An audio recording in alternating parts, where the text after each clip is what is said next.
এত সুন্দর লাগতেছে যা বলার মতো না। আমার মনে হয় আমার লাইফে আজকে 65 বছরে আমার এমন এনজয় আর আমি কোথাও করতে পারছি কিনা সন্দেহ।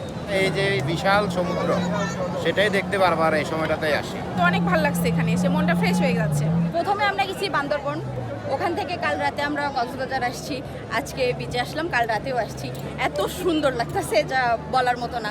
রোজার আগে আমরা কক্সবাজার এসে মনটা অনেক ভাল লাগলো, মানে নিজেকে একটা ফ্রেশ মনে হচ্ছে। রমজানের আগে শেষ শুক্রবার, আর বাচ্চা কাচ্চা নিয়ে ভাবলাম এর মধ্যে তো আর আসা হবে না।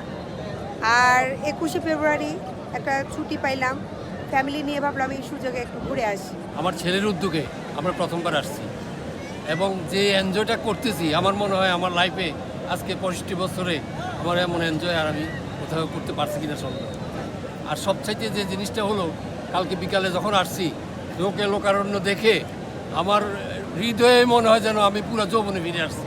ঠিক, তবে এই যে কক্সবাজার, এই যে সমুদ্র সৈকত, এই সমুদ্র সৈকত দিন দিন আরও উন্নত হোক। অফিসের কারণে অন্যান্য সময় ম্যানেজ করা হয় নাই, বাট এবার বাবা মাকে নিয়ে আসার সুযোগ পেয়েছি। সবাই মিলে খুব এনজয় করতেছি। আমার বাবা মা এর আগে আর আসে নাই কখনো সমুদ্র দেখতে, তো এই জন্যই আসলে সব মিলিয়ে এই সময়টাকে বেছে নেওয়া। আর আসলে আমাদের ব্যস্ততা যে জীবনটা, ওই জীবনটাতে একটু হলেও তো খুশির আমাদের দরকার। ওই কারণে আমরা এই যে বিশাল সমুদ্র সেটাই দেখতে বারবার এই সময়টাতেই আসি। আর তাছাড়া হচ্ছে সমুদ্রে আসলে আমাদের মনটাই একদম শীতল হয়ে যায়। ফার্স্ট টাইম ঘুরতে আসা, আলহামদুলিল্লাহ অনেক ভালো লাগছে। আলহামদুলিল্লাহ ভালো উপভোগ করছি। আমার বাচ্চাটা একটু অসুস্থ, ঠিক হয়ে যাবে, কিন্তু অনেক ভালো লাগছে এখানে এসে, মনটা ফ্রেশ হয়ে যাচ্ছে। অনেক ভালো লাগছে, যদিও এটা আমার সেকেন্ড টাইম, তো অনেক ভালো লাগতেছে। আসলে সারাদিন পড়াশোনা সব কিছুর মাঝে থেকে খুব বোরিং লাগে, তো একটা রিফ্রেশমেন্টের জন্য এখানে আসা খুব ভালো লাগছে। এত সুন্দর, এখানে না আসলে বুঝতেই পারতাম না। তো এখানে এসে অনেক ভালো লাগছে, মনটা অনেক ঘুরে গেছে এগুলো দেখে। তো আমার অনেক ভালো লাগছে, আমি মানে ভাবতেও পারিনি যে আমার এখানে এসে এতটা ভালো লাগবে। আসলে রমজানের আগ মুহূর্তে এটা হচ্ছে শেষ সমাগম, এবং প্রচুর পর্যটকের সমাগম হয়েছে, এবং গরমের তীব্রতাও আস্তে আস্তে বাড়তেছে, যার কারণে পর্যটকরা কিন্তু আগের চেয়ে এখন বেশি পরিমাণে পানিতে নামতেছে। সামনে রমজান, এই জন্যই আমরা ফ্যামিলি নিয়ে আসছি এবং ভালোই উপভোগ করছি। আর পরিবেশ খুবই ভালো, নিরাপত্তার জায়গাগুলোও খুবই ভালো, সবাই ভালো। শাইনি চুলে এখন হবে সব হেয়ারস্টাইল।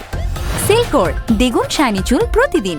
কক্সবাজারের পর্যটন শেষ মৌসুমে এসে আশাতীত পর্যটক কক্সবাজার আজকে এসেছে। কক্সবাজারের কোনো হোটেলের রুম খালি নেই, এবং বিশেষ করে আজকে 10 থেকে 15,000 মানুষের শুধু রাস্তা বা অথবা তাদেরকে ফিরে যেতে হবে। তো আমরা কক্সবাজারে সারা বছর পর্যটন মৌসুমে, যেহেতু রমজানের আগে, এবারের পর্যটন মৌসুম খুবই ভালো কেটেছে, এবং আজকের দিনটাও কক্সবাজারে প্রচুর পরিমাণের পর্যটক আছে। আমরা আশা করতেছি, যেহেতু বছরের রমজানের শেষ সপ্তাহ, আজকে কক্সবাজারের শতভাগ হোটেল বুকিং রয়েছে, এবং আজকে কক্সবাজারের 1.5 থেকে 2 লাখ পর্যটক এসে আমাদের কাছে খবর আছে।